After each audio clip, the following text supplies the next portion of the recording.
দেখবেন ভাইয়েরা যখন বিদেশে যায়, কিছু কিছু দুষ্ট দেবর থাকে, এরা ভাবির দরজায় যা স্লোগান দেয়, ভাবি ভাইয়া তোমার বর, আমি যে দেবর, ভেবে দেখো ভাবি কার কত দাবি, ভাই গেছে মালয়েশিয়ায়, আমি তো দেশে আসি।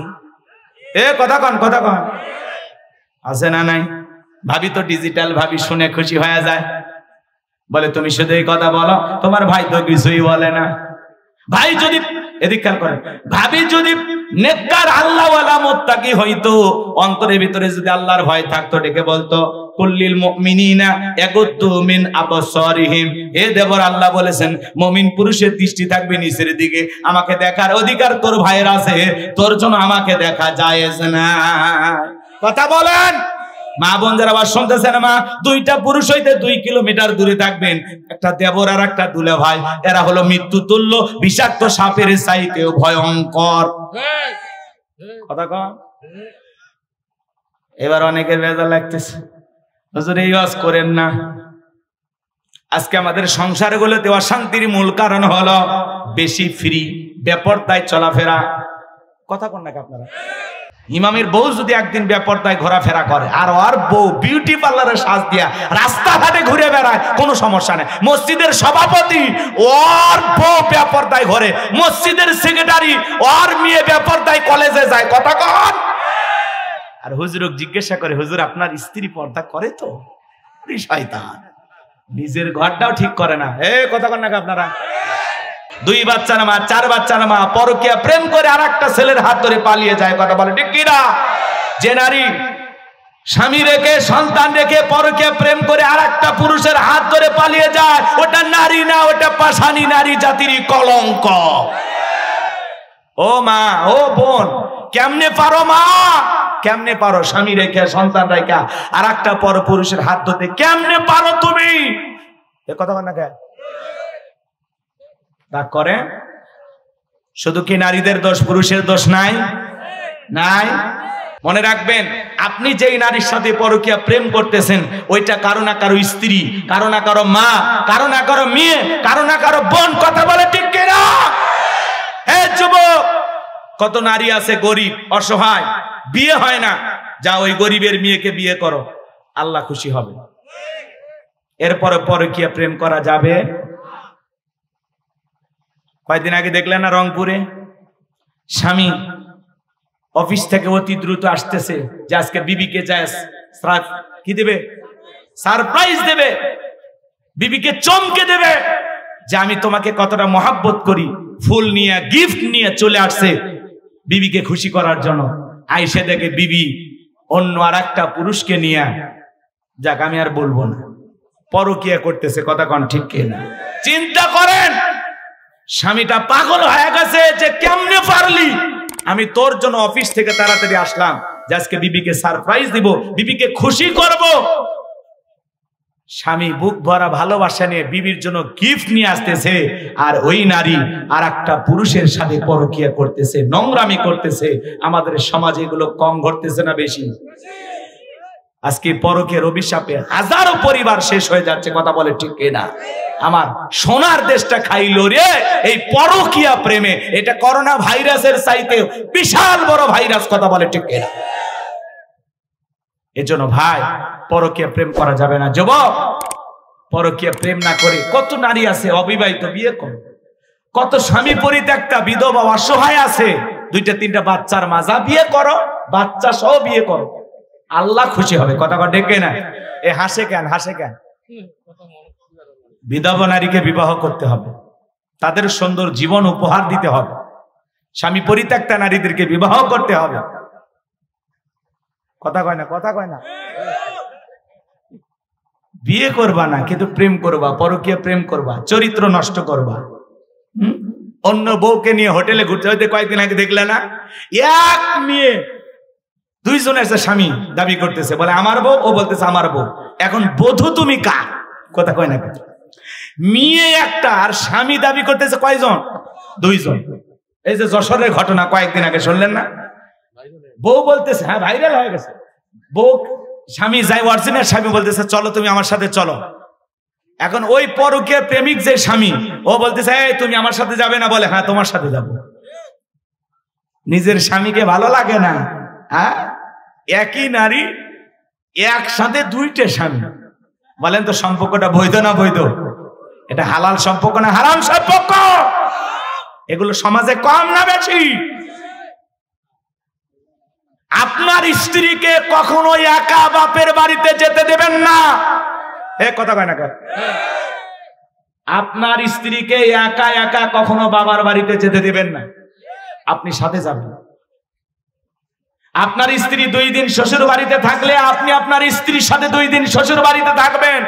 মেয়েদেরকে যত বেশি একা একা ছাড়বেন, ও আর একজনের সাথে দেখা করবে। পাঠাইলেন একা, পরপুরুষের সাথে যা করবে দেখা, আপনার বুকে দেবে ছ্যাঁকা। কারণ এরা একা হইলেই মনে করে কেউ নাই আমার দুনিয়াতে, না সন্তান না স্বামী, ও মনে করে আমি অবিবাহিত কুমারী মেয়ে। এরকম একটা ভাব নিয়ে চলাফেরা করে। আর একজন দেখে বলে আসসালামু আলাইকুম, কেমন আছেন? আপনার এত সুন্দর চেহারা দেখে মনে হয় কলেজে পড়েন না, বিয়ে মনে হয়নি। তখন নিজের এই প্রশংসাগুলো শুনে খুব মজা লাগে, ভালো লাগে। তখন বলে আমার বিবাহ হয়েছে, 2 বাচ্চার মা। কয় না, আমি বিশ্বাস করি না। কি বলেন? তখন মেয়েটা বলে ঠিক আছে, আপনি বিশ্বাস করলেন না তো কি হয়েছে? প্লিজ মোবাইল নাম্বারটা দেন। এই যে পরকিয়া, কি বলেন, গুনাহের কাজ শুরু হয়ে গেল। কথা কন। আপনার স্ত্রী আপনার কিনে দেওয়া ফোন দিয়া, আপনার দেওয়া এমবি দিয়ে আর একটা পরপুরুষকে ভিডিও কলে দেখতেছে আর মুস্কি মুস্কি হাসতেছে। আর আপনি কল দিলে বলে এই রাখেন তো, ভাল লাগে না আপনার কথা। স্বামী ফোন দিলে রাগ করে, রাখেন, আপনার কথা ভালো লাগে না। আর পরপুরুষ কল দিলে কি সুর, আপনার ফোনের অপেক্ষায় ছিলাম। এরকম সমাজে নারী আছে না? না মা, ও মা, হাজার হাজার পুরুষের কাছে তুমি আনন্দ মজা খুঁজো না। স্বামীকে মহাব্বত করো, ভালোবাসো। স্বামীকে মনে করো জীবনের সবচেয়ে দামি পুরুষ। আজকে স্ত্রীরা স্বামীর সাথে এমন আচরণ করে মনে হয় স্বামী বইয়ের চাকর। কথা বল না, কি ব্যবহার দেয় না করে। এত দিলেন, এত সম্পদ দিলেন, এত টাকা দিলেন, এত ভালো রাখার চিন্তা করলেন, এমনও তো কপাল পরা আছে বউকে খুশি করতে যা মা বাবার সাথে সম্পর্ক বিচ্ছিন্ন করে দেয়। এবার গরিব দুঃখীর মুখে হাসি ফুটাবেন, তাদের ঘরে 2-1 কেজি পৌঁছায়া দেবেন, ওরা খেয়ে খুশি হবে, আরশের মালিক আল্লাহ খুশি হবে। 3 নাম্বার আয়াত শেষ করে দিচ্ছি, কষ্ট হচ্ছে? এই আয়াতে মজা আছে, যুবকেরা রেডি হও, তোমাদের ওয়াজ এইবার এসে গেছে। আল্লাহ রাব্বুল আলামিন বলেন ইন্না শানিয়াকা হুয়াল আবতার। আল্লাহু আকবার। আমার আল্লাহ ডেকে বলেন নবী, যারা আপনাকে লেজ কাটার বংশ বলে মন খারাপ করবেন না। ওই আবুল হাবুব বা সাইবা ওদের বংশে বাতি জ্বালানো কেউ থাকবে না। নবী গো, আমি আল্লাহ রাব্বুল আলামিন আপনার ছেলে সন্তানগুলোকে নিয়েছি ছোটবেলায়, আপনি কষ্ট মনের মধ্যে নেবেন না। ও নবী, আপনি দুঃখ পাবেন না, আপনি কষ্ট পাবেন না। এই পৃথিবীর জমিনে আপনাকে মহব্বত করা, আপনাকে ভালোবাসার কোটি কোটি রুহানি সন্তান আমি আল্লাহ পাঠাবো, যারা আপনার জন্য জীবন দিতে প্রস্তুত থাকবে। বলুন আল্লাহু আকবার। আজকে তাম পৃথিবীতে 200 কোটির উপরে মুসলমান, সবাই নবীজি রুহানি সন্তান। আল্লাহু আকবার বলেন। আমরা নবীর কি সন্তান? ফ্রান্সের জালেমেরা যখন কার্টুন প্রদর্শন করলো, দেয়ালে দেয়ালে কার্টুন বানাইছে, নাকটা বেঁকা করে মুখে কয়েকটা দাড়ি লাগাবো, তিনি মুহাম্মদ জোরে কর নাউজুবিল্লাহ। আমার নবী কি দেখতে কার্টুনের মতো? এই পৃথিবীর সবচাইতে সুন্দর মানুষটির নাম মুহাম্মদ রাসূলুল্লাহ। কথা বলেন ঠিক কিনা? তাম পৃথিবীর 200 কোটি মুসলমান যখন প্রতিবাদ করলো, এ জালেমেরা, নবীর কার্টুন যদি আরেকবার প্রদর্শন করো, পৃথিবীর মানচিত্র থেকে ফ্রান্সকে মুছে ফেলে দেওয়া হবে। ওরা বাধ্য হয়ে তখন কার্টুন প্রদর্শন বন্ধ করলো। কথা বলেন। কেমন নবী পাইছে, যে নবী 63 বছরের জিন্দেগিতে একটি মিথ্যা কথা বলেননি। এমন বিশ্ব রেকর্ড পৃথিবীর আর কোন নেতার আছে? সেই নবীকে নেতা মানতে রাজি আছেন তো ইনশাআল্লাহ? এ যুবকের দল, তোমার আমার মডেল আদর্শ মুহাম্মদ রাসূলুল্লাহ সাল্লাল্লাহু আলাইহি সাল্লাম। মেসি আদর্শ হতে পারে না, রোনালদো আমাদের আদর্শ হতে পারে না। ওদের মতো চুলের কাটিং দিলে হবে না, ওদের মতো গেঞ্জি পরলে হবে না, ওদের মতো লাফালাফি করলে হবে না। মনে রাখবা, ওরা খ্রিস্টান, ওরা যদি জাহান্নামে যায় তোমাকেও নিয়ে যাবে। খ্রিস্টানরা কই যাবে? সন্দেহ আছে? তো ওরা জাহান্নামে যাবে, তোমাকেও জাহান্নামে নিয়ে যাবে। কোন মুসলিম খ্রিস্টান বেঈমানদের অনুসরণ করতে পারে? মেসির স্টাইল করলে হবে না, স্টাইল মানতে হবে মুহাম্মদ রাসূলুল্লাহ সাল্লাল্লাহু আলাইহি ওয়াসাল্লাম। মেসি, রোনালদো, নেইমারদের মতো চুলের কাটিং হবে না, চুলের কাটিং হবে মুহাম্মদ রাসূলুল্লাহর মতো। কথা বলেন ঠিক কি না? যুবকের দল ভালো করে শোনো, আল্লাহ বলেন লাকাদ কানা লাকুম ফি রাসূলিল্লাহি উসওয়াতুন হাসানা, তোমাদের জন্য উত্তম আদর্শ আছে রাসূলের জীবনের ভিতরে। রাসূল হলেন আমাদের আদর্শ। কথা বলেন ঠিক কি না? রাসূল যেমনি ঘুমিয়েছেন তেমনি আপনাকে আমাকে ঘুমাইতে হবে। রাসূল যেভাবে খাবার খেয়েছেন ওইভাবে আপনাকে আমাকে খাবার খাইতে হবে। রাসূলের সুন্নতি পদ্ধতিকে অনুসরণ করতে হবে। কথা বলেন ঠিক কিনা? লম্বা হবে, আমি লম্বা করব না। আমার ভাইয়েরা, জালেমেরা যখন কার্টুন প্রদর্শন করেছিল, মুসলমানের প্রতিবাদ করেছিল, ওরা বন্ধ করেছিল। আজ পৃথিবীর জমিনে মাঝে মাঝে দেখা যায় জালেম বেঈমানরা নবীকে গালি দেয়। মনে রাখবেন, নবীকে গালি দিবে যারা, অপমান করবে যারা, অবৈধ যারও সন্তান তারা। মক্কাতে গালি দিয়েছিল ওলীদ বিন মুগিরা, অকাট্য ভাষায় নবীকে গালিগালাজ করতেছে। আল্লাহ তাআলা আয়াত নাজিল করে বলেন উতুল্লিম বাদা যালিকা জানিম, নবী গো এই ওলীদ বিন মুগিরা হলো পিতৃ পরিচয়হীন যার সন্তান, এর জন্মের ঠিক নাই। ওলীদ বিন মুগিরা আরবের মানুষ। এই কথা শোনার পরে বলে নবী এত বড় কথা, বলে ঠিক আছে আপনি একটু থাকেন, আমি আমার মায়ের কাছে যাই। ছেলেটা বৈধ না অবৈধ জানে কে? ফ্যাক্টরির মালিক, তার মানে তার মা। কথা কয়, সন্তানটা বৈধ না বৈধ জানে কে? মা। এইবার তার মায়ের নাম ছিল ঝর্ণা। যা বলে মা করবি না কোনো তালবাহানা, নবীজি আমাকে বলেছেন উতুল্লিম বাদা যালিকা জানিম, আমি নাকি পিতৃ পরিচয়হীন যার সন্তান, আমার নাকি জন্মের ঠিক নাই। এই কথা যখন বলেছে ওলীদ বিন মুগিরার মা, বৃদ্ধ মানুষ, ডেকে বলতেছে বাবা যা বলবো সত্য বলবো। আর মনে মনে ভাবতেছে এখন এত গোপন তত্ত্ব নবী জানলো কেমনে? নবী তো জানতেন না, নবীকে জানিয়ে দিয়েছেন তিনি কে?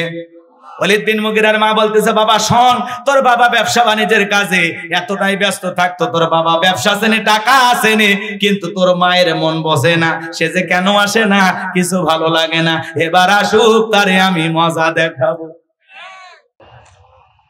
আলহামদুলিল্লাহ, আপনারা অনেক চালাক। শ্রোতারা যদি চালাক হয় ওয়াজ করে শান্তি পাওয়া যায়। কইতে কলিকাতা বুঝে নাই। আজকের এই প্রোগ্রামে আসতে পেরে বসতে পেরে কারা কারা খুশি? মুখে নিয়ে হাসি, আওয়াজ দেবে বেশি। আল্লাহ নামের এমন একটি স্লোগান দেবেন, এলাকায় যদি কোনো ইসলাম বিরোধী উই পোকা সার পোকা থাকে, ওদের কলিজায় যেন কম্পন সৃষ্টি হয়, এমন আওয়াজ তুলতে রাজি আছেন যারা? বীর মুসলমানের মতো দুটি হাত টান টান করে তুলে দেখান তো তারা। লিল্লাহি তাকবীর, লিল্লাহি তাকবীর। আল কোরআনের আলো, আল হাদিসের আলো, দুনিয়ার মুসলিম, সারা বিশ্বের মুসলিম। আমার নেতা তোমার নেতা, আমার নেতা তোমার নেতা। লিল্লাহি তাকবীর। আল কোরআনের আলো, আল হাদিসের আলো, দুর্নীতির আলো। হাতটা বেনারা দেন তো, মাশাআল্লাহ, মারহাবা। আস্তে কারণ নাকে যেন না লাগে, হাত নামা। অনেকে ঝোঁকে তালে বলেই ফেলেছেন দুর্নীতির আলো ঘরে ঘরে জ্বালো। বাংলাদেশে দুর্নীতি দমন কমিশন আছে না নাই? এরপরে দুর্নীতি কমেছে নাকি ডিজিটাল কায়দায় বেড়েই চলেছে। দিন যত করার ছিল দুর্নীতির পাল্লা তত ভারী হচ্ছিল। কথা বলে ঠিক না? আমরা চাই আমাদের প্রিয় মাতৃ বাংলাদেশ দুর্নীতি মুক্ত আল্লাহ কবুল করুন, ছিল বলুন আমিন। আমরা চাই আমাদের বাংলাদেশ মাদক মুক্ত, আল্লাহ কবুল করুন, ছিল বলুন আমিন। আমরা চাই আমাদের বাংলাদেশ যৌতুক মুক্ত, আল্লাহ কবুল করুন, ছিল বলুন আমিন। সম্মানিত ভাইরা আমার, ভূমিকা লম্বা কথা নয়, সরাসরি মূল আলোচনায় প্রবেশ করতে চাই। তারপরে দু একটি কথা না বলে নয়। আমরা যেখানে করণের কথা বলতে যাই, বলে হুজুর ভুলে যাবেন না এলাকা কার, ওয়াজ যা করবেন করবেন, বুঝে শুনে করবেন। কথা কর না, এরকম বলতো কিনা? এরকম স্লোগান একসময় ছিল কিনা? ওই বুদ্ধিজীবীরা কি আছে ভাই? টর্চ লাইট মেরে চেহারা খুঁজে পাওয়া যাচ্ছে না। কথা বলে ঠিক। অনেকে বলতো হুজুর ওয়াজ যা করবেন করবেন, খবরদার নেত্রীর বিরুদ্ধে যেন কোনো কথা না হয়। অনেকে বলতো হুজুর এই এলাকায় মোটামুটি আমরাই সব। ওদের কথার সাইজ শুনে মনে হতো এলাকা ওদের বাবা। এখন আর আছে? অনেকে বলে হুজুর ওয়াজ যা করবেন করবেন, খবরদার রাজনীতির কোনো কথা বলবেন না। আছে না নাই? আচ্ছা বলেন তো, আমার বাড়ি কোন জেলা? গাইবান্ধা। আমি আসছি কোন জায়গা? লালমনির হাটের হাতিবান্ধা। বান্দায় বান্দায় মিল আছে। আচ্ছা, এদিক খেয়াল করেন, আমরা গাই বান্ধে রাখছি আর আপনারা হাতি বান্ধে রাখছেন, ঠিক আছে, এদিক খেয়াল করেন। আচ্ছা বলেন তো, গাইবান্ধা থেকে আইসা লালমনির হাটের হাতিবান্ধাতে রাজনীতি করে আমার কোনো লাভ আছে? আগামী নির্বাচনে এই এলাকার মহিলা মেম্বার পদে দাঁড়ানোর কোনো সুযোগ আছে? তাহলে আমি কেন এখানে রাজনীতি করব? যদি করাই লাগে নিজের এলাকায় করতে হবে, কথা বলেন ঠিক কিনা? এজন্য আপনারা টেনশন মুক্ত থাকেন, আমি আপনাদের কথার সাথে একমত। আমি বাংলাদেশের রাজনীতি কোনো দলের বক্তা না, আমি রাজনীতি কোনো বক্তব্য দেব না। I will not say any political word because I am not a leader of any political party. কারণ এখানে সব দলের লোক আছে না নাই? এখানে বসে আছেন বিএনপি, আওয়ামী লীগ, জাতীয়বাদী, জামাত ইসলাম, জাসদ, পাসদ, চরমান, আরশিদ, দেনাবাদী, ফুরফুরা, হাটাজার ওলামা নিজামা, তাবলিগ, পাবলিক, ওলামা লীগ, গণতন্ত্র, গণফোরাম, শিশু সমাজ, বিকল্প ধারা, এলজিবি, বিডিএম, নাগরিক শক্তি, পিপল সোসাইটি, 4 দল, 14 দল, 18 দল, 19 দল, 20 দল, হেফাজত বিএনএ, বাংলাদেশ কংগ্রেস যে পর্যন্তই থাক। আবার ভিপি নুরির আছে গণ অধিকার পরিষদ, তরুণ ছেলের একটা দল করছে, হাসনাত আব্দুল্লাহ, সার্জিস আলম, এদের দলের নাম কি? এনসিপি। তাহলে এত দলীয় লোক যেখানে, আমি কি বোকা দলীয় আলোচনা করব? এই দিক থেকে যদি একটা দলের লোক গুতা মারে, ওই দিক থেকে আর একটা দলের থানায় টেলিফোন করে, আমি হুজুরের অবস্থা ভালো না খারাপ? অতএব বাংলাদেশের রাজনীতি নিয়ে আমি কোনো আলোচনা করব না। বলেন, বাংলাদেশের রাজনীতি নিয়ে কোনো আলোচনা করব? তবে হ্যাঁ, আমি যদি কোনো রাজনৈতিক বক্তব্য দেই, এই পৃথিবীর শ্রেষ্ঠ রাজনীতিবিদ, শ্রেষ্ঠ রাষ্ট্রনায়ক, শ্রেষ্ঠ রাষ্ট্রপতি, শ্রেষ্ঠ সেনাপতি, শ্রেষ্ঠ বৈজ্ঞানিক, শ্রেষ্ঠ দার্শনিক, শ্রেষ্ঠ বাবা, শ্রেষ্ঠ নানা, শ্রেষ্ঠ স্বামী, শ্রেষ্ঠ মহামানব রাহমাতুল লিল আলামিনের মদিনার আদর্শের রাজনীতির কথা বলবো। আমি যদি কোনো রাজনৈতিক বক্তব্য দেই, খলিফাতুল মুসলিমিন, আমিরুল মুমিনিন হযরত ওমর ফারুকের আদর্শের রাজনীতির কথা বলবো। যে ওমর ফারুক আল্লাহর এই জমিনে আল্লাহর দ্বীনকে প্রতিষ্ঠিত করার জন্য নিজের কলিজার টুকরা ছেলেকে পর্যন্ত ছাড় দেয় নাই, কথা বলেন ঠিক কিনা? সেই মদিনাওয়ালার আদর্শের রাজনীতির কথা শোনার পরে আপনার জন্য আবার চুলকানি আরম্ভ না হয়। কারণ কোরআন হাদিসের হক কথা সবার পেটে হজম হয়। ছোট্ট বাচ্চা অসুস্থ, বাবা ডাক্তারের কাছে নিয়ে গেছে, ডাক্তার বলতেছে ভাই এই ঔষধগুলো খাওয়ায় দেন। ছোট্ট বাচ্চা তিতে ঔষধ খায় না, সব ফেলাইয়া দেয়। পরের দিন চলে গেছে আবার ডাক্তারের কাছে, ডাক্তার সাহেব কি ট্যাবলেট দিলেন? ছেলে তো খাইতেই চায় না, এমন কেমনে ঔষধ খাওয়ায়, ওর তো রোগও সারতেছে না। এইবার ডাক্তার সাহেব বলতেছে ভাই যেহেতু ছেলে ঔষধ খাইতে চায় না, তাহলে একটু কৌশল অবলম্বন করে ঔষধ খাওয়াইতে হবে। আপনি কি করবেন? হাতিবান্ধা থেকে মিষ্টি কিনবেন, মিষ্টি কিনা বাড়িতে নিয়ে যাওয়ার পরে মিষ্টিটা একটু ফাঁক করবেন, ফাঁক করে ভিতরে ট্যাবলেট ঢুকায় দিয়া পূর্বের মতো মিষ্টি বানায় ছেলের সামনে খাইতে দেবেন। আশা করা যায় মিষ্টিও খাওয়া হবে, ট্যাবলেটও ভিতরে চলে যাবে, আপনার ছেলেটাও সুস্থতা লাভ করবে। ডাক্তারের এমন কৌশল শুনে বাবার কাছে চমৎকার মনে হলো। এবার বাবা একটা মিষ্টির ভিতরে ট্যাবলেট ঢুকে দিয়া প্লেটে পিরিজে খাইতে দিয়েছে, বাজান তুমি মিষ্টিটা খেয়ে নাও, আমি তোমার জন্য এক গ্লাস পানি নিয়ে আসি। এইবার বাবা পানি নিয়ে এসে দেখে প্লেটের মিষ্টি খাওয়া শেষ। মনে মনে কয়েকবার সুবহানাল্লাহ, আলহামদুলিল্লাহ পরে জিজ্ঞাসা করে বাজান মিষ্টি খাইছো? ছেলে উত্তর দিয়া বলে হ্যাঁ আব্বা মিষ্টি খাইছি ঠিকই, কিন্তু মিষ্টির ভিতরে যে বিসি ছিল ওইটা খাই না। আজকে সমাজের অবস্থাও তাই। বুঝলো হুজুর ওয়াজ করেন, কোনো সমস্যা নাই, আমরা যারা হক কথা বলি, আমরা যখন একটু শক্ত আলোচনা করি, এই ট্যাবলেট মার্কা আলোচনা তখন ওদের সহ্য হয় না, কথা বলে ঠিক না? এই জন্য মনে রাখবেন, কার কাছে কেমন লাগলো এটা দেখার বিষয় নয়, আমরা কোরআন হাদিসের হক কথা বলবো, কথা বলেন ঠিক কিনা? মনে রাখবেন, দিন প্রচারের রাস্তা অত সহজ নয়। যুগে যুগে নবী রাসূলকে আল্লাহ তাআলা পাঠিয়েছেন, তারা দাওয়াতি কাজ করেছেন, তাদের দাওয়াতি কাজেও কাফের বেঈমানরা বাধার প্রাচীর তৈরি করে দিয়েছিল।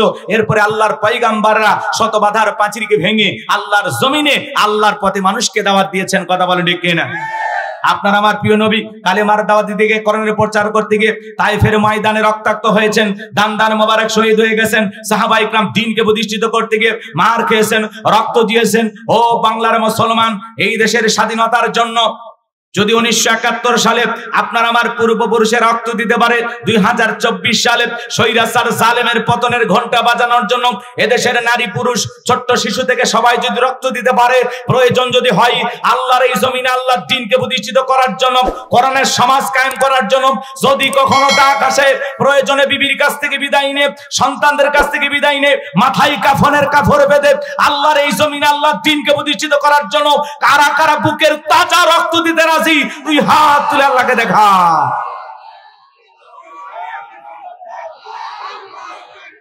লিল্লাহে তাকবীর, লিল্লাহে তাকবীর। আর সোজা করেন, টান টান করে হাত তোলেন। মাঝে মাঝে হাত বেঁকা দেখা যায়, দুই হাত সোজা করার শক্তি নাই। আপনি পুরুষ মানুষ, দুধ ডিম ভিটামিন ক্যালসিয়াম মাঝে মাঝে কিনে খান, একেবারে দুর্বল হলে চলতে পারবে না। সোজা করেন, সোজা করেন, কেউ হাত নামাবেন না। আমার আল্লাহ রাব্বুল আলামিন বলেন, ইন্নাল্লাহা আশতারা মিনাল মুমিনিনা আনফুসাহুম ওয়া আমওয়ালাহুম বিআন্না লাহুমুল জান্নাহ। সূরা তাওবার 111 নম্বর আয়াতে আল্লাহ রাব্বুল আলামিন জানিয়ে দিয়েছেন, নিশ্চয়ই মুমিন বান্দাদের জান মাল আমি আল্লাহ ক্রয় করে নিয়েছি, বিনিময়ে দেব জান্নাত। বলুন সুবহানাল্লাহ। তাহলে বলেন তো বাজান, আপনার আমার জীবনের মালিক কে? এই লালমনিরহাটের তরুণ যুবকেরা ভালো করে বলো তো, এই জীবনের মালিক কে? প্রেম করবার প্রেমিকাকে পার্কে নিয়ে যা ডায়লগ দিবা, এ জীবন তোমার, তুমি শুধু আমার। ওরে হাইব্রিড যুবক, এই জীবনের মালিক কে? আপনার আমার সম্পদের মালিক কে? আল্লাহর দেয়া জীবন, আল্লাহর দেয়া সম্পদ আল্লাহর পথে খরচ করতে রাজি আছেন তো মুসলমান? রাজি আছেন তো ইনশাআল্লাহ? বাম হাত নামান, শুধু ডান হাত তুলে রাখেন। আল্লাহ রাব্বুল আলামিন বলেন, ইল্লা আসহাবাল ইয়ামিন ফি জান্নাতিন ইয়াতাসাআলুন। ডানপন্থী যারা জান্নাতের বাগানে থাকবে তারা, ডানপন্থী যারা আল্লাহর প্রিয় তারা। বলুন আল্লাহু আকবার। কোনো কথা হবে না। কিছুক্ষণ আগেই বলেন, হুজুর জীবন দিতে রাজি, রক্ত দিতে রাজি। আপাতত জীবন রক্ত দুইটার কোনোটাই দিতে হবে না। ডান হাতটা পকেটের ভিতর ঢুকে দিয়া যে যা পারেন যতটুকু পারেন আল্লাহর ঘর মসজিদের জন্য প্রাণ ভরে দান করবেন। সোজা ডান হাত নিজের পকেটে দেন, অন্য কারো পকেটে হাত দিয়ে পকেট মেরে বলে মার খাবেন না। সবাই পকেটে হাত দেন, আমিও দিচ্ছি। নিজের পকেটে হাত দেন, সবাই পকেটে হাত দেন। ছেলে পেলে যারা আছো বাবা, ব্যাগ নিয়ে, রুমাল নিয়ে, চাদর নিয়ে, যার কাছে যা আছে তাই নিয়ে মাঠে নামো, খেলা হবে, খেলা হবে। ছেলে পেলে যাচ্ছে, সবাই প্রাণ ভরে দান করেন। সবাই পকেটে হাত দেন, সবাই পকেটে হাত দেন। আমিও দিচ্ছি, দেন, আমিও দিলাম, আপনারাও দেন। আল্লাহ সবাইকে দেওয়ার তৌফিক দান করুন। জোরে বলুন আমিন।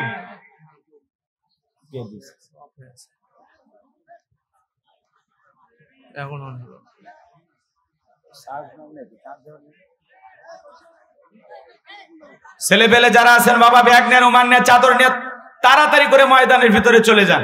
আপনারা পকেটে হাত দেয়া 10, 20, 50, 200, 100, 500, 2000, 5000, 10,000, 1 লাখ, 2 লাখ, যে যা পারেন আল্লাহর রাস্তায় পকেটে হাত দিয়ে প্রাণ ভরে টাকা দান করেন। খবরদার কেউ যেন আবার বিড়ি ম্যাচ দিন না। 2014 সালে ওয়াজ করতে গেছিলাম রংপুর তারাগঞ্জ, ওই জায়গায় কালেকশন চলতেছিল। একজন ব্যাগের ভিতর দিয়েছিল 2 প্যাকেট বিড়ি, দিয়ে লেগে দিয়েছে 1 প্যাকেট মাহফিল কমিটির আর 1 প্যাকেট বক্তা। কত বড় দুষ্ট, চিন্তা করেন। এরকম দুষ্টমি করা যাবে না। সবাই পকেটে হাত দিয়ে আল্লাহর রাস্তায় টাকা দেন। মহিলা প্যান্ডেলে লোক পাঠায় দেন। আমার মা বোন যারা বসে আছেন, মা আমি জানি এলাকার মা বোনদের হাতে রান্না যেমন ভালো, মনটা তার সাথে বেশি ভালো। আল্লাহ আমার মা বোনদেরকে দান করে তৌফিক দান করেন। জোরে বলুন আমিন। এলাকার গণ্যমান্য অতিথিবৃন্দ যারা আছেন, হ্যাঁ, প্রধান অতিথি, সভাপতি, অন্যান্য ব্যক্তিবর্গ যারা আছেন, প্রাণ ভরে দান করবেন। আল্লাহ সবাইকে আল্লাহর ঘরের জন্য দান করে তৌফিক দান করেন। সকলে বলুন আমিন। আমার হাতে 500 টাকা, 1000 টাকা, 2, 4, 5, 10,000 যারা দিবেন তাড়াতাড়ি দেন, তাড়াতাড়ি দেন। সময় কম, আমরা আলোচনায় চলে যাবো। জিকির করেন লা ইলাহা জোরে লা ইলাহা ইল্লাল্লাহ, জোরে লা। আচ্ছা, আপনাদের আওয়াজ নাই কি? এটা একটা জিকিরের সাইজ হলো, একটা আওয়াজ দেন, লা ইলাহা জোরে লা ইলাহা। না খায় আসছেন? ভাত নাই? এই রে, নাকি রোজা ছিলেন? লা ইলাহা ইল্লাল্লাহ, জোরে লা ইলাহা। ভাই, আল্লাহর ঘর মসজিদের জন্য যে যতটুকু পারেন প্রাণ ভরে দান করেন। নগদে বাকিতেও দিতে পারেন, খুব দ্রুত দিতে দেন। সময় কম, আমরা আলোচনায় চলে যাব। মহিলা প্যান্ডেলে মা বোন যারা বসে আছেন, যাদের মনে আয়েশা, ফাতেমা, খাদিজার মতো নরম, আমার বিশ্বাস আমার মা বোনেরা প্রাণ ভরে দান করবে। আল্লাহ আমার মা বোনদেরকে বেশি করে দান করার তৌফিক দান করুন। জোরে বলুন আমিন। জিকির করেন লা ইলাহা জোরে লা, জোরে লা ইলাহা জোরে লা ইলাহা। দেন দেন। কই সভাপতি, কই প্রধান অতিথি, কই গেল মুরব্বি, কই গেল সভাপতি? বাজান কর না, কিছু কয় না, তাড়াতাড়ি তাড়াতাড়ি বলেন। দেন, পকেটে হাত দেন, খুব দ্রুত দিতে দেন। আমার হাতে 500 টাকা, 1000 টাকা দেওয়ার মতো কেউ নাই। আল্লাহর ঘর মসজিদের জন্য দান করবেন। বাজান দিলটা নরম করে তাড়াতাড়ি দেন, সময় কম, আমরা আলোচনায় চলে যাব। কষ্ট দেব না। লা ইলাহা জোরে লা ইলাহা। গরম পানি, জোরে লা ইলাহা জোরে লা। জোরে লা ইলাহা, জোরে লা ইলাহা ইল্লাল্লাহ, জোরে লা।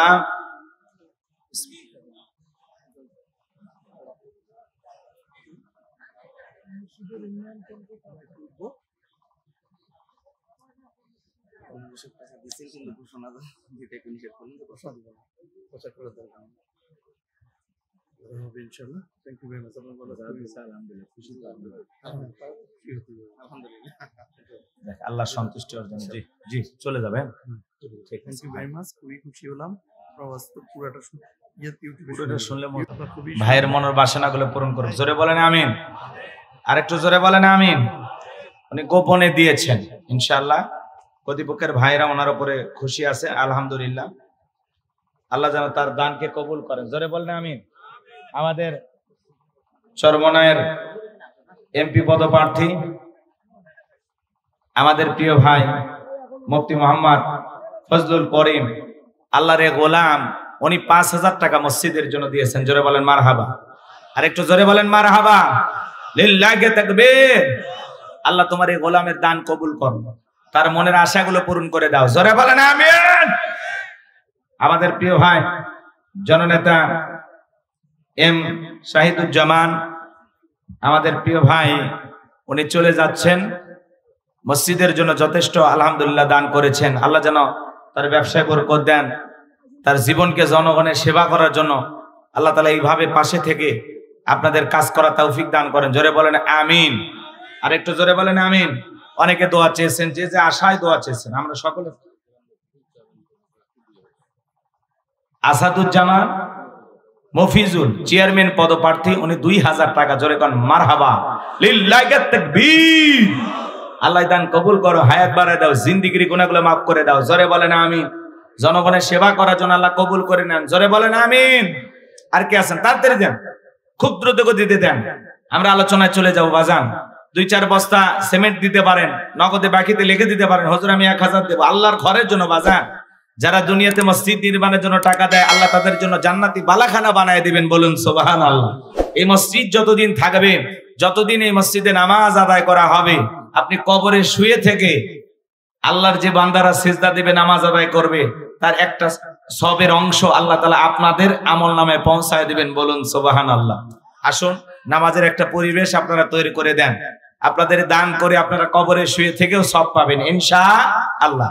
আছে কেউ? বাজান আছে? আর কেউ আছে? দিলে দেন, না দিলে আমি আলোচনায় চলে যাব, কষ্ট দেব না। আছে আর কেউ আছে ভাই দেয়ার মতো? আর কেউ আছে? ছেলে পেলে ব্যাগ নিয়ে গেছে, ব্যাগগুলো কালেকশন হয়েছে, সব ব্যাগ নিয়ে আসছেন? হ্যাঁ, মহিলা প্যান্ডেলের টাকা পাইছেন? আসতেছে, ব্যাগ সব চলে আসছে। বাজান সভাপতি, বাজান মাওর আলী সাহেব, বলেন কত? 1 লাখ না 50,000? উনি কি সমস্যা নাকি? জায়গা জমি নাই? 500 ইট কি কন? 5,000 বলবেন? হ্যাঁ, দিতেছেন মানে আপনি সভাপতি।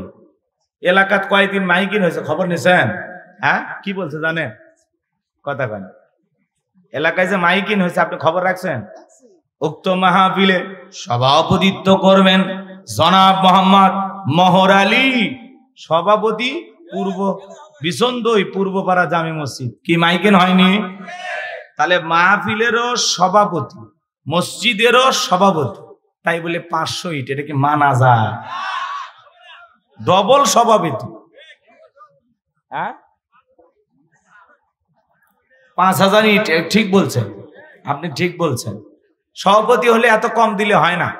অনেক মাহফিলে আমরা সভাপতি পাই 1,50,000 নিচে বলে না। কথা কি বুঝতে পারছেন? উনি মসজিদের সভাপতি হয়েছে, আবার মাহফিলের সভাপতি হয়েছে। 2 জায়গায় 10-10 যদি হিসাব করেন, তাও তো 20,000 টাকা আমরা পাই। কি বলেন বাজান? একটা ধাক্কা মারেন। আরে না, 20,000 দিতে পারবেন, আস্তে আস্তে দিবেন, 1 বছর সময়। শোনেন, এলাকায় কত টাকা আছে, পোস্টারে নাম ওঠে, সম্মান দেওয়ার মালিক কে? এই যে আল্লাহ সম্মানের চেয়ারে বসাইছে। কি বলেন? কয়জন টাকাওয়ালা বসে আছে, ওনার সাথে ধনী মানুষ এই গ্রামে নাই। সভাপতি আল্লাহ সবাইকে বানায়। সম্মান ভিন্ন জিনিস, আল্লাহ সবাইকে সম্মান দেয় না। আর আল্লাহ সম্মান দিলে শুকরিয়া আদায় করা লাগে। বেশি বেশি করে দান সদকা করা লাগবে, যাতে আল্লাহ তাআলা আরো সম্মানিত করে। কথা বলে ঠিক কিনা? বাবাজি 10,000 দিবের চাচ্ছে, আমরা 20,000 আশা করছিলাম। হ্যাঁ বাজান, হয় না কষ্ট হবে। ওটা তো বললাম 1 বছর সময়, আপনি বুঝছেন না?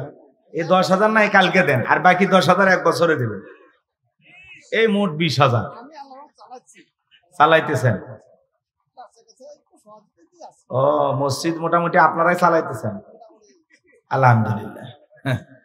ভালো, তা উনি ভালো বলছে যে আমরা মসজিদ মোটামুটি সবাই মিলে চালাইতেছি, আলহামদুলিল্লাহ।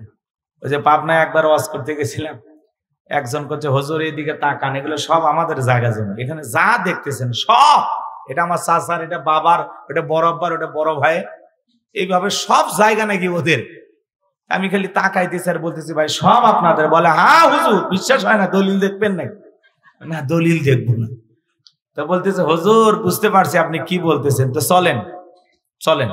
এ কথা বলে সামনে নিয়ে যা বলতেছে হুজুর এই এলাকার আল্লাহর কোনো জায়গায় ছিল না, এই 10 শতক জমি আল্লাহ দিয়ে আমরা মসজিদ বানাইছি।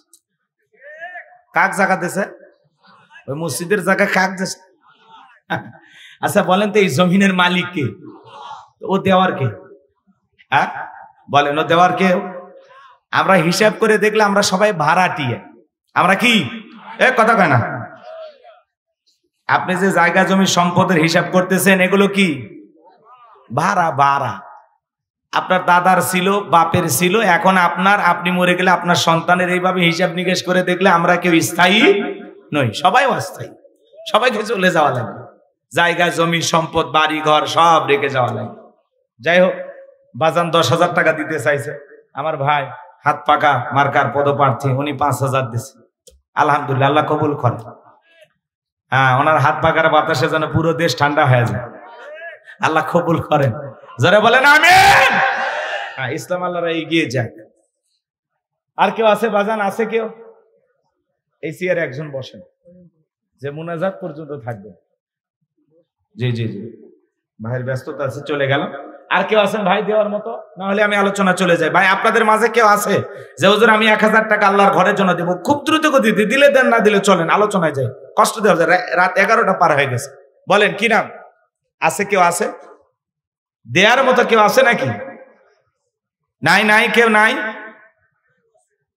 যে গতকালকে পাবনায় মাহফিল করলাম, জানেন টাকা চাইতে দেরি, লাখ লাখ টাকা উঠতে দেরি হয়। এত দান করে তারা, আল্লাহ তাদের দিয়েছে, তারা দানও করে। দান করলে কমে না বাজান। আল্লাহর ঘরের জন্য একটা বস্তা সিমেন্ট দেওয়ার মতো মন মানসিকতা নাই, যেখানে নামাজ আদায় হবে, সালাত আদায় হবে আল্লাহর ঘরের জন্য। এর চাইতে উত্তম দানের জায়গা আর আছে? তো বলেন হুজুর আমি 1 বস্তা সিমেন্ট দেবো আল্লাহর ঘর করার জন্য, হুজুর আমি 1,000 টাকা দেবো, বলেন না ভাই? হাত তোলেন, পরে দেবেন, সময় সুযোগ করে দেবেন, ধান কাইটে দেবেন। আপনি 1,000। কি নাম বাবা? মোহাম্মদ বক্তার আলী। কথার মধ্যে নাই জোরাত আলী, যাই না একেবারে খালি 1,000 টাকা। জোরে বলেন মারহাবা। আল্লাহ দানটা কবুল করো, হায়াত বাড়ায় দাও, জিন্দিগির গুনাহ এগুলো মাফ করে দাও। জোরে বলেন আমিন।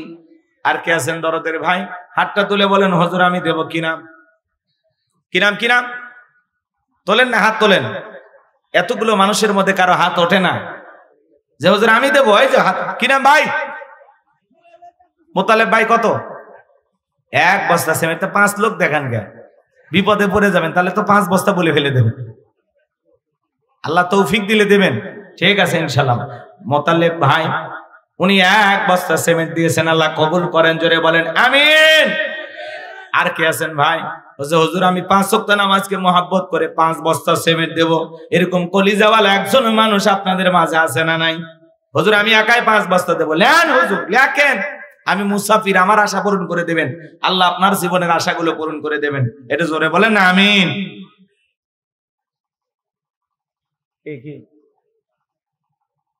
বলেন কি নাম ভাই? আর 2-1 জন আছেন? কেউ দেবেন না? রাগ করছেন? ধান কেটে দেবেন। ভাই কি নাম? হাবিবুর রহমান। বাসা কোথায়? এখানে। কত? 1 বস্তা সিমেন্ট।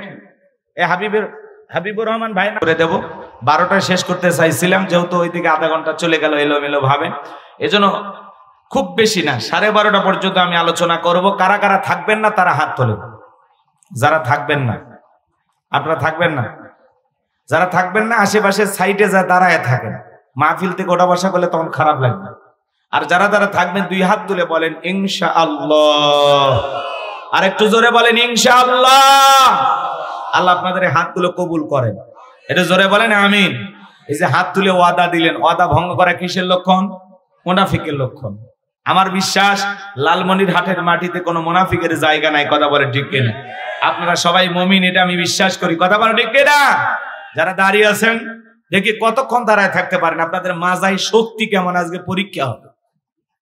অনেকবার বলা হয়েছে বসার জন্য, বসলেন না, ঠিক আছে দাঁড়ায় থাকেন, কোনো সমস্যা নেই। ভাই ওটা বসা করেন কেন? আমি নিষেধ করলাম না? যারা উঠবেন খুব দ্রুত গতিতে 20 সেকেন্ডের মধ্যে উঠে প্যান্ডেল ফাঁকা করে দেন।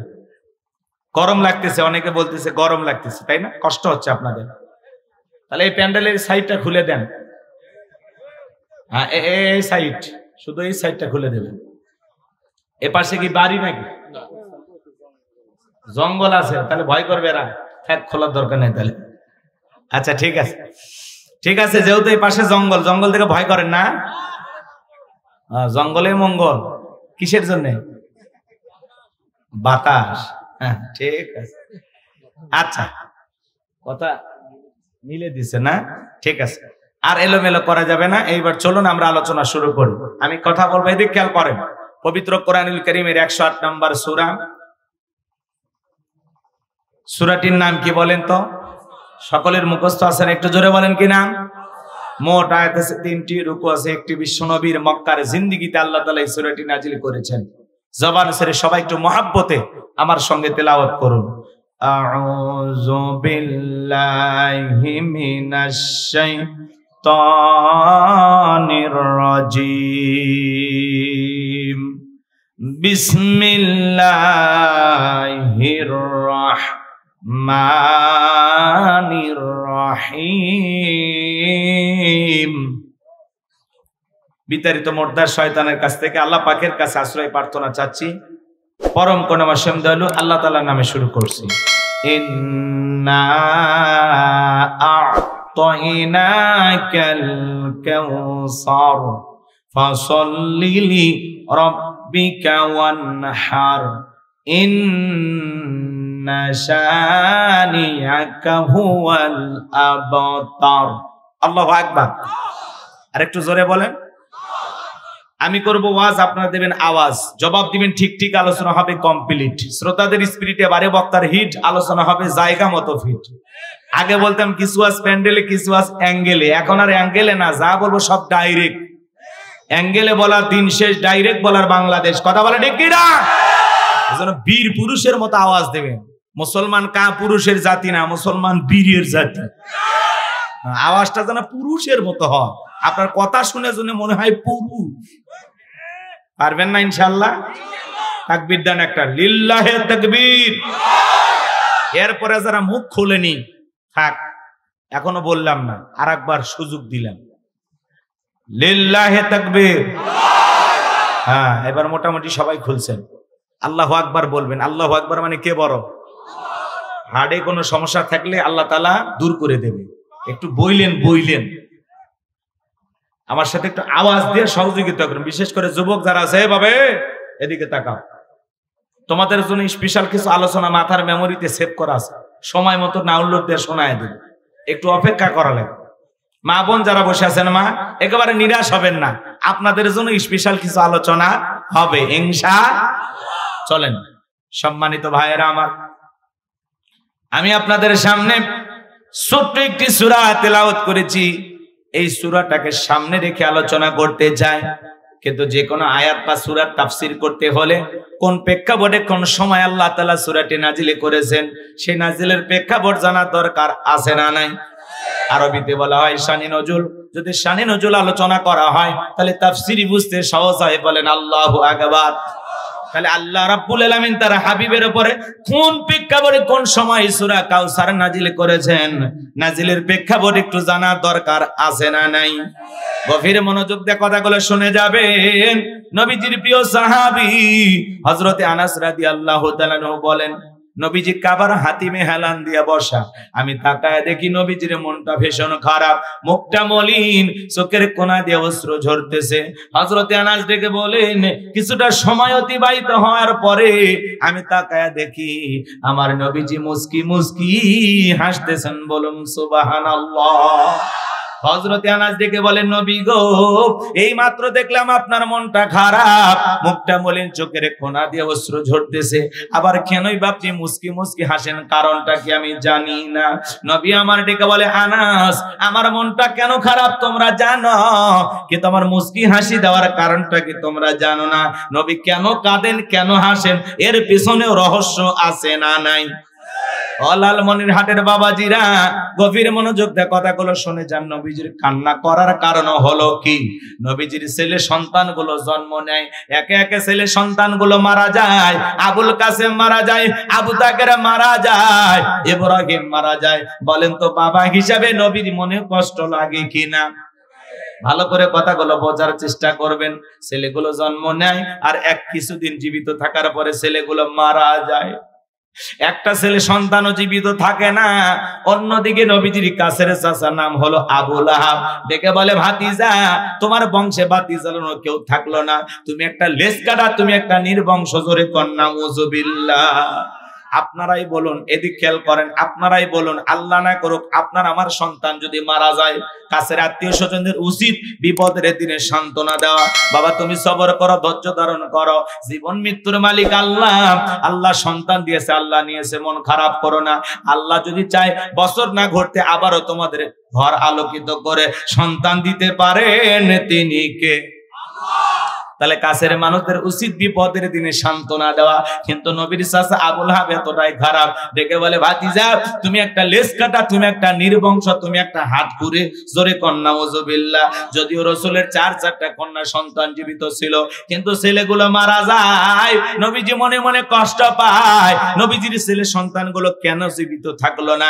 এই পৃথিবীর জমিনে অনেক নবী রাসূলকে আল্লাহ তাআলা পাঠিয়েছেন, তাদের সন্তান জীবিত ছিল প্রাপ্ত বয়স পর্যন্ত, যৌবন পর্যন্ত, কিন্তু বিশ্ব নবীর একটা ছেলে সন্তানও কেন প্রাপ্ত বয়স পর্যন্ত, যৌবন পর্যন্ত এই পৃথিবীর জমিনে জীবিত থাকলো না? এর পিছনে কারণ আছে না নাই? নবীজির ছেলে সন্তানগুলো শিশুকালে বিদায় নেওয়ার পিছনে কারণ আছে 3টি। জোরে বলেন কয়টি? নবীর উম্মত হিসেবে জানতে মনে চায় না? কারা কারা জানতে চান? 2 হাত তুলে আল্লাহকে দেখান। লিল্লাহি তাকবীর। হাত নামান। কি সেই 3টে কারণ যদি আমি বলতে চাই, তাহলে 3 নাম্বার আয়াতের আলোচনা করা লাগবে। আমি কি 1 নাম্বার আয়াত বাদ দিয়ে 3 নাম্বারে যাব, নাকি আস্তে আস্তে শুরু করা যাক? ধৈর্য আছে তো ভাই? গভীর মনোযোগ দিয়ে কথাগুলো শুনে যাবেন বাজান। একে তো সন্তান হারানোর ব্যথা, অন্যদিকে কাফেরদের সমালোচনা। সাহাবায়ে কেরাম যারা ইসলাম ধর্ম গ্রহণ করে, কাফের বেঈমানরা তাদের উপর নির্যাতন ও জুলুমের স্টিম রোলার চালায়। হযরতে বেলাল তখনও কালেমা পড়ে মুসলমান হন নাই। নবীজি দারুল আরকামে বসা, হযরতে বেলাল বিশ্ব নবীর দরবারে উপস্থিত হয়ে গেলেন। নবীজির চেহারার দিকে তাকাইয়া ডেকে বলেন, নবী গো, আপনার চাইতে সুন্দর মানুষ আমি জীবনে কোনোদিন দেখি না।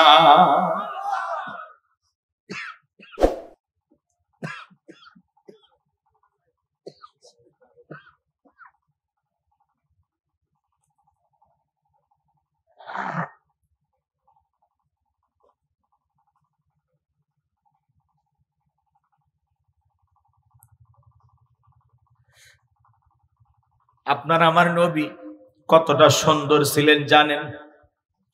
হযরতে জাবের রাদিয়াল্লাহু তাআলা বলেন, পূর্ণিমার রাত আমি রাসূলের বাড়িতে গিয়েছিলাম।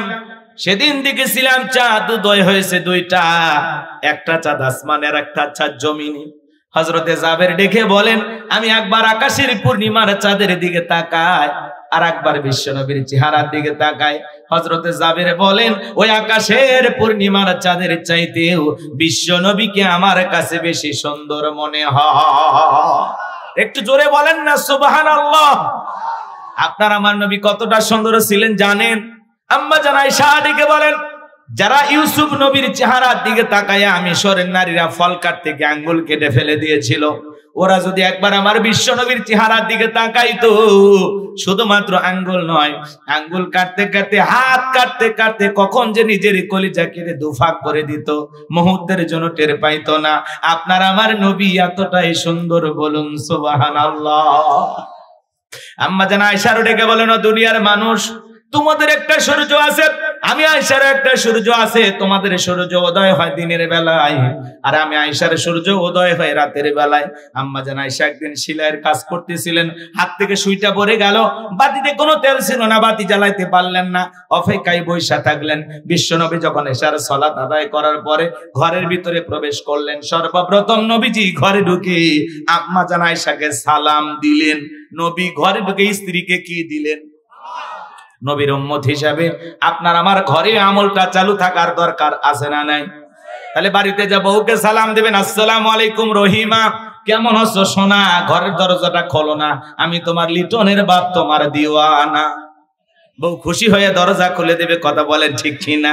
কিন্তু আপনার আমার ব্যবহার এত মিষ্টি না, ঘরের দরজা চিৎকারে মারে ডাক দেয়, এ রুবেলের মা, দরজা খোল, বেশি দেরি হলে দরজা ভাঙ্গে ফেলে দিয়া আস্তর পিঠের ওপর কি যে হবি রে।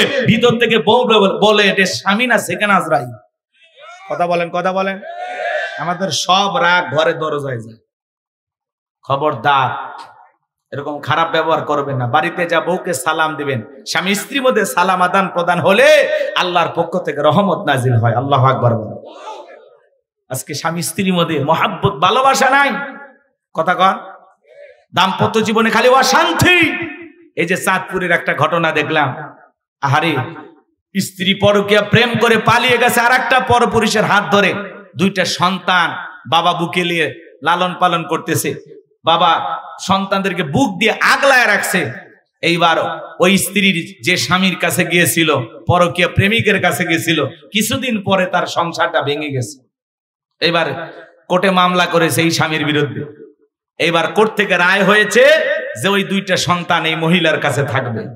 বাপ এইবার ওই কোর্ট চত্বরে পয়রা আহাজারি করতেছে, একেবারে বিল্ডিং এর যে কোর্ট সেখানে শুয়ে পড়ছে, আদালত চত্বরে একেবারে শুয়ে পড়ছে, শুয়ে গড়াগড়ি করতেছে আর বলতেছে, আল্লাহ তোর কাছেই বিচার দিলাম, আল্লাহ, আল্লাহ দেখিস। এই কথা বলতেছে, আহাজারি করতেছে, কান্নাকাটি করতেছে আর বলতেছে, আল্লাহ তোমার কাছে বিচার দিলাম। এক মুরব্বী যা থাবড়াইতেছে, হ্যাঁ বয়স্ক মানুষ, মনে হয় তার বাবা হতে পারে, সে থাবড়াইতেছে আর বলতেছে, চুপ কর, আল্লাহ আছে, আল্লাহ এদের বিচার করবে, চল বাড়িতে চল। দুইটা সন্তান, যে নারী পরকীয়া প্রেম করে আর একটা পুরুষের হাত ধরে চলে যায়, সেই সংসারটা ভেঙে গেছে, আর এক জায়গায় বিয়ে করেছে, সেই সংসারও নরভরে। আবার এই স্বামীর বিরুদ্ধে মামলা করেছে। স্বামী দুইটা সন্তান নিয়ে, জীবিত সন্তানদেরকে নিয়ে সারাটা জীবন পার করতে চেয়েছিল, যে সন্তানদেরকে নিয়ে আমি বেঁচে থাকবো, এরা আমার বেঁচে থাকার অবলম্বন। আজকে সেই অবলম্বনটাও কেড়ে নিয়ে গেল। এমন রায় বাংলাদেশে বেশিরভাগ আদালতে রায় হয় নারীদের পক্ষে। কথা বলে ঠিক কিনা? পুরুষের দুঃখ বোঝে না, পুরুষেরা যে কি কষ্ট করে সন্তানদের জন্য, এটা আর ওরা বোঝে না। কথা বলেন এখানে ওই আদালত চত্বরে, আহারে সেই লোকটা আহাজারি করতেছে, কান্নাকাটি করতেছে, গড়াগড়ি করতেছে আর বলতেছে, আল্লাহ তোর কাছে বিচার দিলাম, আমার শেষ অবলম্বন দুইটা সন্তান, সেটা ওই নারী কেড়ে নিল, আল্লাহ এই নারীর বিচার তুমি করো। ওই নারী বলতেছে যে আমারে আবার গ্রহণ করো, না হলে মামলা দিয়ে দেবো। কি এক কাহিনী চিন্তা করো। আজকে পরকীয়ার অভিশাপে হাজারো পরিবার এইভাবে ধ্বংস হয়ে যাচ্ছে। কথা বলে ঠিক কিনা? ওই লোকটা কান্নাকাটি করে বলতেছে, আমার সন্তানদেরকে নিলে আমি আর বাঁচবো না, আমি মারা যাব, আমি মারা যাব। একটা বাবা সন্তানকে কতটা মহাব্বত করে। কথা বলে ঠিক কিনা? আজকে সব দিকেই বিচারশালী বসলে নারীদের দিকে রায় চলে যায়। পুরুষের দুঃখ কেউ বোঝে না। পুরুষেরা যে কতটা নির্যাতন জুলুমের শিকার, পুরুষেরা বুক ফুটে কারো কাছে কিছু বলতে পারে না। আর ওরা তো কান্নাকাটির অভিনয় কম জানে না, বেশি জানে। একটু অপেক্ষা করেন, আমি পরে বলতেছি। কষ্ট হচ্ছে আপনাদের? আমরা আদালতের রায় এখন তো মেনে নেওয়া লাগবে। আইন তো আর এই বাবার কান্নাকাটি দেখবে না। দেখবে কি? এ অসহায় বাবার আত্মচিৎকার, এটা তো আইন দেখবে না, আদালত দেখবে না। যে রায়টা হয়েছে, যে নারী পরকীয়া প্রেম করে তার কাছে এই সন্তানরা গেলে কখনো ভালো থাকবে না, বলা যায় না। ওই নারী পরকীয়ার জেরে ধরিয়া এই দুইটা সন্তানকে হত্যাও করতে পারে। কথা বলেন ঠিক কিনা? আমার ভাইরা, আমি যে কথা বলতে চাচ্ছিলাম, আজকে সব জায়গায় অশান্তি, এর মূল কারণ হলো কোরআন সুন্নাহ থেকে আমরা দূরে সরে গেছি। কথা বলেন ঠিক কিনা? এজন্য বাজান বাড়িতে গিয়ে স্ত্রীকে সালাম দিবেন, লোকজন যদি না থাকে বইয়ের হাতটা ধরে মুসাফা করবেন। এ যুবক কার হাত, একটু জোরে বলেন কার হাত? বইয়ের হাত ধরে মুসাফা করবেন, পাশের বাড়ির ভাবির হাত না ধরলে ঝাঁটা দিয়ে পিটাবে। বইয়ের হাত ধরে মুসাফা করবেন। একেবারে যদি ময়দান ফাঁকা থাকে কোলাকুলিও সেরে নেবেন। কথা কয়, স্বামী স্ত্রী যদি সুখে থাকতে চান, দাম্পত্য জীবনে যদি আপনারা ভালো থাকতে চান, রসুলের 4টি সুন্নত প্রত্যেকটা ঘরে ঘরে আমল করা লাগবে। কয়টা সুন্নত? স্লোগান শোনেন না? আপনি কি দাম্পত্য জীবনে অসুখী, নানান সমস্যায় ভুগতেছেন, এই অশান্তি দূর হয়ে যাবে, সংসার জীবনে দাম্পত্য জীবনে শান্তি ফিরে আসবে। রসুলের 4টি সুন্নত কারা কারা আমল করতে চান 2 হাত তুলে আল্লাহকে দেখান। কি সেই 4টি সুন্নত? শুনবেন তো ইনশাআল্লাহ? আল্লাহ কবুল করেন, জোরে বলেন আমিন। একটা তাকবীর দেন, লিল্লাহি তাকবীর। হাত নামান। কি সেই 4টে সুন্নত যদি আমি বলতে চাই, আলোচনা এলোমেলো হয়ে যাবে। একটু অপেক্ষা করেন, ধৈর্য সহকারে বসেন, আমি শেষের দিকে বলার চেষ্টা করব ইনশাআল্লাহ। আমার ভাইয়েরা, অনেকে বলে হুজুর বউ সালাম দিতে গিয়ে শরম লাগে, এরকম আছে না নাই? আছে না? এক যুবক বলতেছে হুজুর বউকে সালাম দিতে গিয়ে শরম লাগে। আমি তখন বললাম, বাবা তুমি কি বিয়ে করছো? কি কোন হুজুর? 3 সন্তানের বাপ আমি। চিন্তা করেন বাজান, 3টা সন্তানের বাপ হয়ে যায়, ওরা শরম লাগে না? বউকে সালাম দিতে গিয়ে শরম লাগে, এটা শরম না শয়তানি? আর শরম যদি বেশি হইতো তাহলে তো বাচ্চা হওয়ার কথা ছিল না। কথা বলে? এই জন্য ফাজলামি বাদ দিয়ে যান, ভালো হয়ে যান। একজন মুসলমান আর একজন মুসলমানের গৃহে প্রবেশ করতে হলে ওই গৃহবাসীর অনুমতি নিয়ে সালাম দিয়ে প্রবেশ করা লাগবে। কথা বলেন ঠিক কিনা? এটা কার অর্ডার? আল্লাহর অর্ডার। সূরা নূরের ভিতরে আল্লাহ পাক স্পষ্ট জানিয়ে দিয়েছেন, এক মুমিন যখন আরেক মুমিনের গৃহে প্রবেশ করবে, গৃহবাসীর অনুমতি নিয়ে সালাম দিয়ে প্রবেশ করতে হবে। আপনি রুবেল রুবেল বইরে বলে বাড়ির ভিতরে ঢুকে যান, সালাম কালাম কিছু দেন না, এরকম আছে না নাই?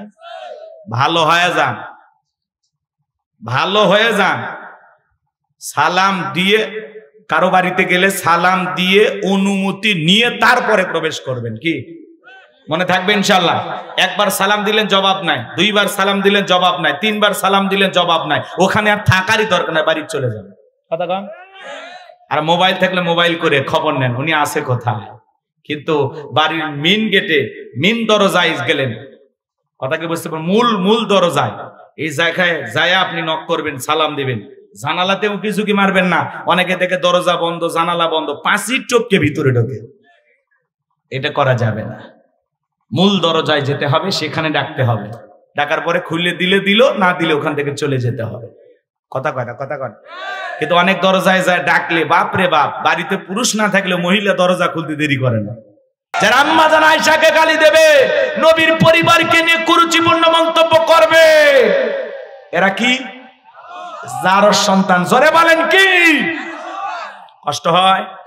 আমার ভাইয়েরা, কেউ যদি আমারে গালি দেয় মাইনে নেব, আমার বাপকে গালি দেয় মাইনে নেব, আমার দলকে গালি দেয় আমি মাইনে নেব। কিন্তু বিশ্ব নবী হলেন আমাদের কলিজার টুকরা নবী। সেই নবীকে যে নাস্তিক বেঈমান কুরুচিপূর্ণ মন্তব্য করবে, বাজে ভাষায় নবীকে গালিগালাজ করবে, ওই নাস্তিক বেঈমানকে ধইরা ওর বুকের উপরে চইরা জিব্বা টান দিয়ে সির কুকুরকে খাওয়া দেব। কথা বলে ঠিক কিনা? নবীজির অপমান মানবে না রে মুসলমান। কথা বলে ঠিক কিনা? বিশ্ব নবীর অপমান সইবে না রে মুসলমান। নবীর জন্য কারা কারা জীবন দিতে প্রস্তুত? হাত তুলে দেখায়। লিল্লাহি তাকবীর। আল্লাহ পাক আমাদের জীবনকে ইসলামের জন্য কবুল করুন। জোরে বলুন আমিন। অনেক কথা বলার ছিল, আপনারা ওটা বসা করতেছেন, রাত অনেক গভীর হয়ে গেছে, আর কষ্ট না দিই। মাঝে মাঝে কোরআনকে অপমাননা করা হয়। নর্থ সাউথ ইউনিভার্সিটিতে দেখেন না একজন কোলাঙ্গার আল্লাহর কোরআনের গায়ে লাথি মেরেছে। কথা বলে ঠিক কিনা?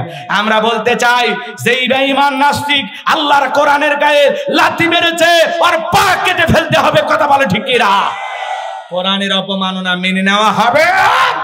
মাঝে মাঝে কোলাঙ্গারেরা আল্লাহ রসুলের অপমান করে, মাঝে মাঝে কিছু বেঈমান নাস্তিক আল্লাহর কোরআনের গায়ে লাথি মারে। সাতক্ষীরাতে এক কুলাঙ্গার আল্লাহর কোরআনের গায়ে লাথি মারল।